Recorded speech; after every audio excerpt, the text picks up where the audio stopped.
Hello বন্ধুরা, তোমরা সবাই কেমন আছো? আশা করি তোমরা সবাই ভালো আছো। আমি পাপিয়া চলে এলাম তোমাদের সামনে নতুন আরো একটা রান্না নিয়ে। আজকে আমি বানিয়েছি কুচো চিংড়ি তেঁতুল টক। এটা শীতের সময় খেতে কিন্তু অসাধারণ লাগে। এটা আমি কিভাবে বানিয়েছি চলুন আপনাদের দেখিয়ে দিই।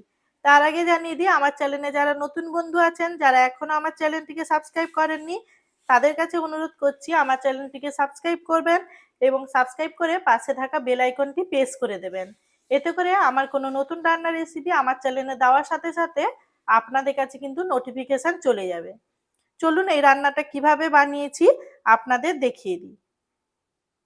চিংড়ি মাছের টক রান্না করেছি, তাই এখানটায় নিয়ে নিয়েছি চিংড়ি মাছ। এখানটায় আমি সমুদ্রের চিংড়ি মাছ নিয়েছি, একদম কুচো চিংড়ি নিয়েছি। আর এই চিংড়ি মাছে প্রচুর বালি থাকে, ভালো করে কিন্তু ধুয়ে নিতে হবে। আর এখানটায় নিয়েছি লবণ, দুটো শুকনো লঙ্কা, আর এখানটায় নিয়েছি 5 ফোড়ন, শুকনো লঙ্কার গুঁড়ো, হলুদ। আর এখানটায় আমি টকটা রান্না করব তেঁতুল টক, তাই এখানটায় নিয়েছি পাকা তেঁতুল। এখন আমি চিংড়ি মাছগুলো ভেজে নেব আর তেঁতুলটা জলের মধ্যে ভিজিয়ে রাখবো। দেখুন এখানটায় একটা কড়াই বসিয়ে দিয়েছি গ্যাসের মধ্যে। কড়াইটা থেকে কিন্তু ধোঁয়া বেরাচ্ছে, কারণ এখানটায় আমি চিংড়ি মাছটা ভাজবো, তাই কড়াইটা বেশ ভালোভাবে কিন্তু তার আগে গরম করে নিচ্ছি।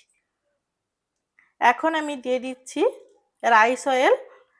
কড়াইটা কিন্তু বেশ ভালোভাবে গরম করার পরই কিন্তু আমি তেলটা দিলাম।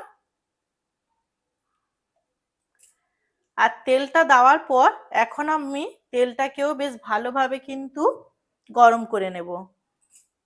এখন আমি এর মধ্যে দিয়ে দিচ্ছি চিংড়ি মাছ। মাছের মধ্যে কিন্তু আমি লবণ কিংবা হলুদ কোনো কিছুই ব্যবহার করিনি।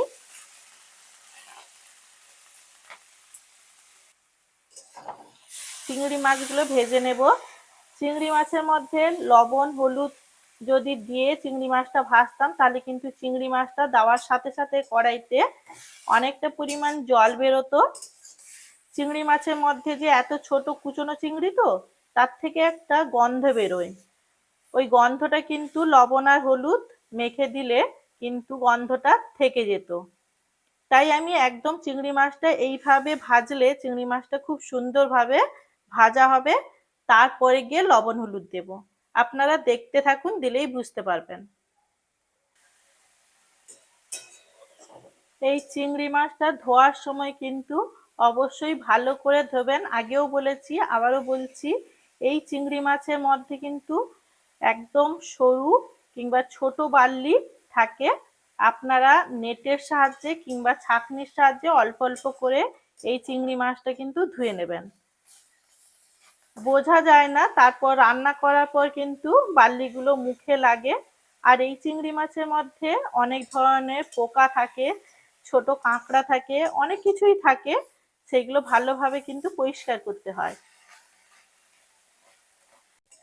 দেখুন এই চিংড়ি মাছটা কত ঝরঝরে ভাজা হয়ে গেল।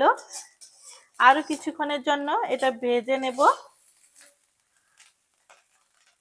চিংড়ি মাছগুলো ভাজা হয়ে গেছে, আর বেশি ভাজবো না, এখন এটা নামিয়ে নিচ্ছি।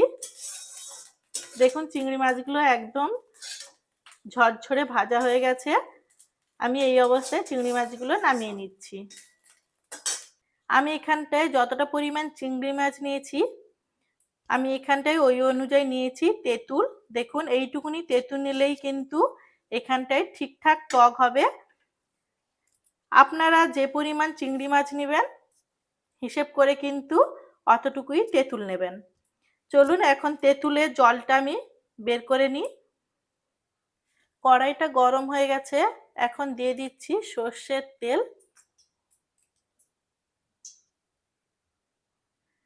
এখন দিয়ে দেব শুকনো লঙ্কা, আর দিয়ে দিচ্ছি 5 ফোড়ন। শুকনো লঙ্কা 5 ফোড়নটা হালকা করে ভেজে নেব। ভাজার পর এখন দিয়ে দিচ্ছি কড়াইয়ের মধ্যে হলুদ। হলুদটা দেওয়ার পর দিয়ে দিচ্ছি চিংড়ি মাছ। এখন চিংড়ি মাছটা হালকা করে মশলার সাথে মিশিয়ে নেব।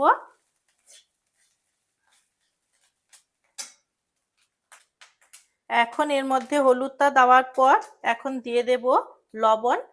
হলুদটা তেলের মধ্যে এই কারণে দিলাম যাতে হলুদের গন্ধটা না থাকে তরকারির মধ্যে, কাঁচা গন্ধ।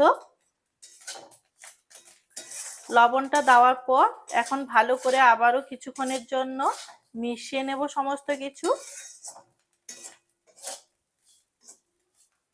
এখন আমি এর মধ্যে দিয়ে দেব তেঁতুলের জল। দেখুন এখানটায় তেঁতুলের জল আমি অনেকটা কম পরিমাণ বের করেছি, কারণ এখানটায় আমি এই চিংড়ি মাছের টকে তেঁতুলের জলটা কিংবা জল একটু কমই দেব।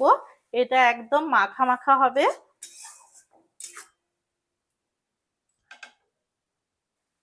এখন আরেকটু জল আমি মেশাবো।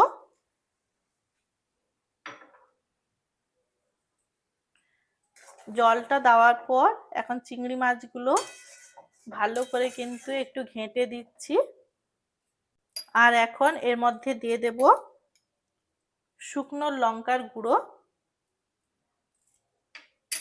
একটু ঝাল ঝাল হলে টকটা বেশ ভালোই লাগবে। আপনার এখানে কাঁচা লঙ্কাও ব্যবহার করতে পারেন। এখন আমি এর মধ্যে দিয়ে দিচ্ছি চিনি। আপনারা চাইলে নাও দিতে পারেন, দিলে কিন্তু খেতে ভালো লাগে। আরো কিছুক্ষণের জন্য এটা আমি ফুটিয়ে নেব।